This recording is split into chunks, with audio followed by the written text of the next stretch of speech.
Shalom, welcome to Rob on the Rock. I'm Rob Van Hoff. I had a great question from Michelle concerning the hem of Yeshua's garment. Did Yeshua wear tzitzit? How are we to understand the passages in the Gospels where we hear of people reaching out in faith, touching Yeshua's garment and being healed? We're going to look at this Greek word kraspedon today, which is often translated fringe or tassel, and how it relates to the Hebrew word tzitzit from the Torah. The tzitzit are tassels on the four corners of the garment in which normally there is a thread of techelet or blue. Let's take a look. So the question before us is, did Yeshua wear tzitzit on the four corners of his garment as commanded in the Torah? We're going to look at Matthew, Mark, and Luke and how they use the word kraspedon, a Greek word, sometimes translated fringe or tassel. And we're going to look at kraspedon's usage in the Greek Jewish Old Testament, or the Greek Jewish Tanakh, called the Septuagint. And we're going to evaluate all these different usages and see what our conclusion will be. I'll be drawing from the NASB, New American Standard, for the Apostolic Writings, and the NETS, the New English Translation of the Septuagint, available online for free, in looking at this Greek word kraspedon. We're going to look at all its usages in the Greek Bible as a whole. Let's begin here with Matthew 9, verse 20. And a woman who had been suffering from a hemorrhage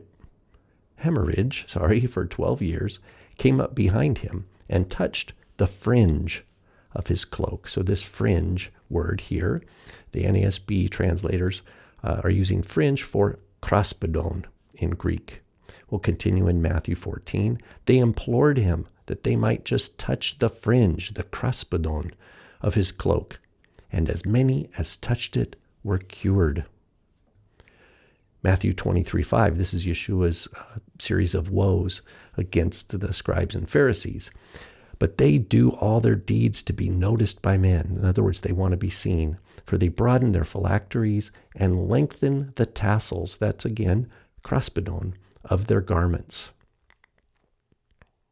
And strangely here, the NASB shifts from fringe, the earlier two times where Matthew uses kraspedon. The NASB, for some reason, chose tassels here rather than fringe. And I don't like that decision that they made. I think it should be consistent, probably either fringe or tassels, but at least be consistent. Now we're going to look at the NASB of Mark 6:56. Wherever he entered villages or cities or countryside, they were laying the sick in the marketplaces and imploring him that they might just touch the fringe. Again, this is kraspedon, the fringe of his cloak. And as many as touched it were being cured. Finally, in the Gospel of Luke 8:44, she came up behind him and touched the kraspedon, the fringe of his cloak, and immediately her hemorrhage stopped. Well, we would think that the NASB used fringed every time here in the Gospels, except the Matthew 23 passage. They chose tassels. I don't think that's consistent of them to do that. Now we're going to look at kraspedon, the same word here, in the Septuagint. Here I'll give you the spelling. It's kappa, rho. Remember in Greek, the rho looks like a P kind of, but it's a R sound. Alpha, sigma, P, epsilon. This little swirly guy is a delta. Omicron, and then it looks like a V, but that's a N. That's a nu. Kraspedon. Kraspedon. It doesn't take too long, but you can get used to reading the Greek alphabet. Kraspedon in the Septuagint. That is the Bible of the Greek-speaking Jews in the BC era. And these are all the occurrences of kraspedon in the Greek Jewish Bible. In Numbers 15:38, again, this is from the NETS. So this is not a translation from the Hebrew. This is a translation into English from the Greek Torah. Numbers 15:38, speak to the sons of Israel, you shall speak to them, and let them make for themselves fringes. So that's the choice of the NETS. But the Hebrew here is tzitzit. And the Greek rendering of tzitzit is kraspedon. They shall make for themselves fringes on the flaps or a kanfe. We'll see this is the corners or wings. I like the translation flaps. I like that. On the flaps of their garment throughout their generations. And you shall put on the tzitzit or kraspedon, fringes of the flaps, a blue thread. And then the next verse, and it shall be for you on the tzitzit or kraspedon or fringes, and you shall see them and remember all the commandments of the Lord, and you will do them. So this is a commandment to all Israel. This is where tzitzit are introduced in the Torah, translated as kraspedon. Then we have it repeated at Deuteronomy 22:12. You shall make tassels. Now this is gdilim in Hebrew. It's not the word tzitzit. For yourselves on the four corners. Now here, the Greek Torah uses kraspedon to translate not tzitzit, because the word tzitzit does not occur in Deuteronomy. It's only in Numbers. Here, it talks about the four kanafot, or corners, from the Hebrew kanaf, of your garments. But here, the Septuagint uses the word kraspedon again. Those in which you may wrap yourself. So here are all the times in the Torah where we have the Greek Torah, kraspedon. It's used to translate tzitzit in Numbers 15, and it's used to translate from the Hebrew noun kanaf, or wing, or flap, or corner, in Deuteronomy 22. After that, we only have one more use of kraspedon in all the ancient Jewish Greek Bible, and that's Zechariah 8:23. This is what the Lord Almighty says.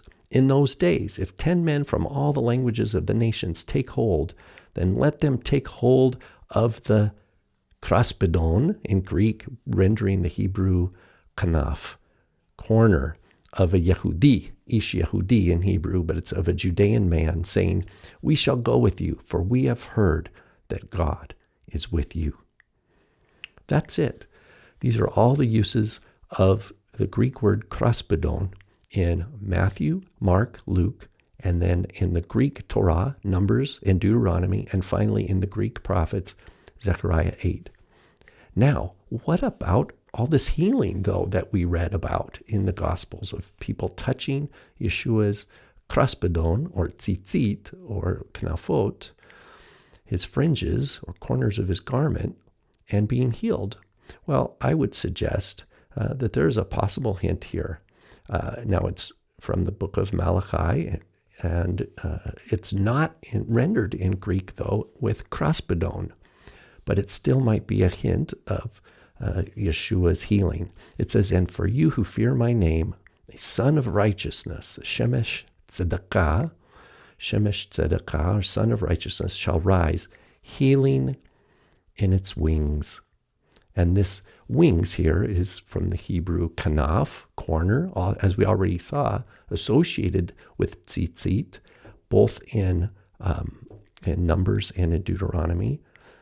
However, here, this is just the Greek word for wing used, not the word kraspedon, like we might expect. So in the same way, we might be critical of the NASB to use fringes for kraspedon in every case except Matthew 23, where they use tassel. We could also be critical maybe of the Septuagint, because why did they not use kraspedon here when back in Zechariah they translated the Hebrew kanaf with kraspedon? So we have precedent in the ancient Greek translation of the prophets to render the Hebrew kanaf with kraspedon. But for some reason, when they got to Malachi, they did not render the kanaf as kraspedon, but more literally as wings.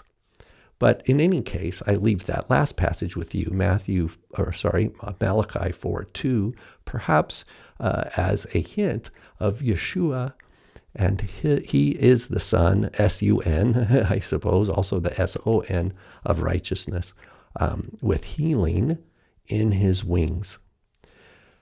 Thank you again for this wonderful question, and I look forward to hearing more questions that can provide others' overview of these kinds of discussions. Shalom.